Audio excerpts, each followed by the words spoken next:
Hello, it's going to be in English right now, so hello, welcome all our distinguished guests at the online internet discussion here in Prague at Prague Eye Festival. We have three international participants. We have Roberto Bellucci, ESCRS president from Verona, Italy, who is today located far away in Australia. Hello, Roberto. Hello, Father. Perfect. So I hope we can hear you and we can see you. So welcome. We have Boris Malyugin, a distinguished surgeon and ESCRS board member in Moscow, Russia, my friend and an innovative surgeon. Hello, Boris. Hello, Pavel. Nice to meet you. Perfect. Thank you for joining us. And we have Kevin Roberts, my personal friend and great ophthalmologist with the history of many inventions and also an entrepreneur. And currently he's not only an ophthalmologist, but he also serves as a vice president of Bausch & Lomb company. So Kevin, hello.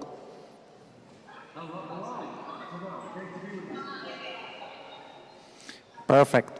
So, we will have a look at the video showing laser cataract surgery, and we will stop the video in several places asking the questions to the panelists. So we can start the video right now. Please start the video, and we will have the video behind us on the main screen. And you see at these particular cases of more hard cataract, we have manipulated. I aspirated the central part of the lens and performed the hydro dissection. And then during the further steps, we will divide the lens material into the several sections already pre-fragmented by the femtosecond laser, which made this step significantly easier even on this harder brown cataract. And we phaco-aspirate the lens material with much less ultrasound. The next question is, do you use a lot of trifocal IOLs? How much does the laser reduce the ultrasound energy? We already discussed through these questions, so I think we can go further. We can run the video. We can run the video further because the question was already kind of answered. And let's have a look at the next part of the surgery. And the lens material is being aspirated. And right now we clean the capsular bag with biaxial cannulas, getting ready for the implantation. So here we see the capsular tension ring, and we have the next question. Do you recommend the regular use of capsular tension ring with trifocal IOLs? And the question goes to Roberto Bellucci. Pavel, the use of a capsular tension ring will improve your results, and is improving our results. Because, as you know, the posterior capsule is loose after surgery, and the capsular tension ring might make it a little bit steeper.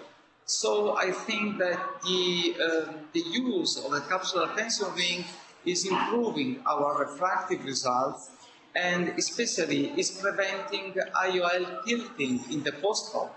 That's so important with high technology IOL. So a capsular tension ring will probably not prevent capsular back contraction in the very long term. However, it will improve the refractive results of our surgery with any IOL, but with trifocal IOL in particular. Yes, thank you, Roberto. Is there any other comment toward the capsular tension rings from the panelists? So I will just translate that also. Když to zkrátím, tak bylo řečeno, že kapsulární ring pomáhá stabilizovat čočky, je to obzvlášť důležité u trifokálních čoček.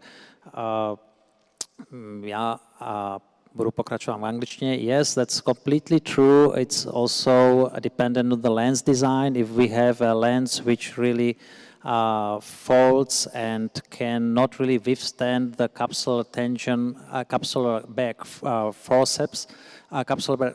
forceps during contraction, that is extremely important. If you use some of the plate designed lenses, probably the capsular tension rings are not that important. So it also, of course, depends on the lens technology.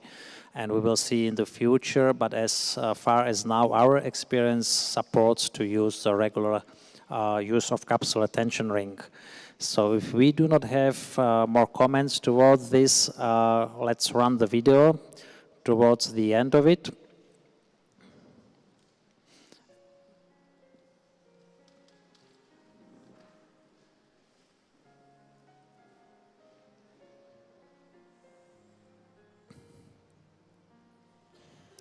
So you see the lens technology, how we open the lens and load the lens into the injector, and this is a trifocal lens with extended depth of focus with trifocal technology on its anterior aspheric optical surface. We place the lens into the injector along its longitudinal axis, close the cartridge, load it into the injector, and we are getting ready for injection of this lens into the eye. So the question goes to Boris. Do you use a lot of trifocal IOLs, and what is your experience with them, Boris? Pavel, I do like trifocal IOLs. I do believe that the advantage of having additional foci laying intermediately in between the near and the far is quite good. And this is because of the changing of the lifestyle of our patients. They are moving from reading newspapers or books. They are mostly now involved in screen reading. And screen reading usually is a little bit further away from the eye than the usual reading distance. So that's why adding this additional depth of focus to the optics of the lens and providing it to the patient gives us a good advantage of having this opportunity to see objects on different distances. So I do like this concept, and I see more and more companies are moving into this concept, and I do believe it's a good advantage to our IOL portfolio. Yeah, thank you. Perfect. Is there any other comments?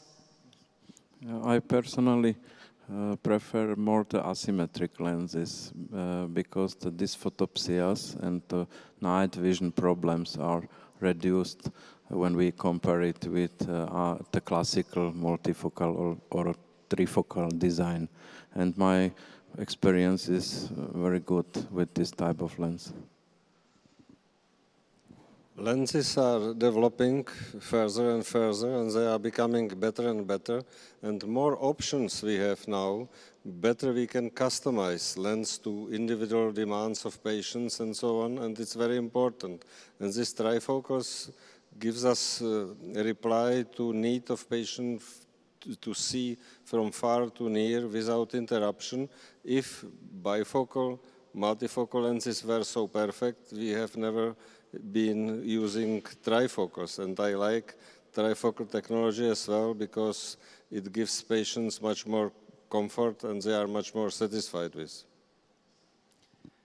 And also what was surprising to me is the contrast sensitivity, because you might think that with this trifocality you lose a lot of contrast, but according to our own research and according to the literature, some of those latest lenses keep within the range of natural human lens. So this is something really great about this technology.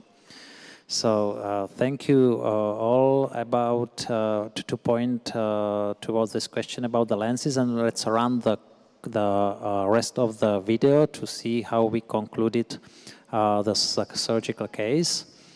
And you will see the just unfolding of this lens and how this lens almost instantly unfolds within the capsular bag and self-centers. You see the aspiration and irrigation. You can reach very easily underneath of the lens. You pressurize the eye, and this is the final outcome of this surgery. So I think this was a very, very interesting discussion, and I would like to thank very much to all our international participants. Thank you, Roberto. Thank you, Kevin. Thank you, Boris. And hope to see you here on the screen once again soon.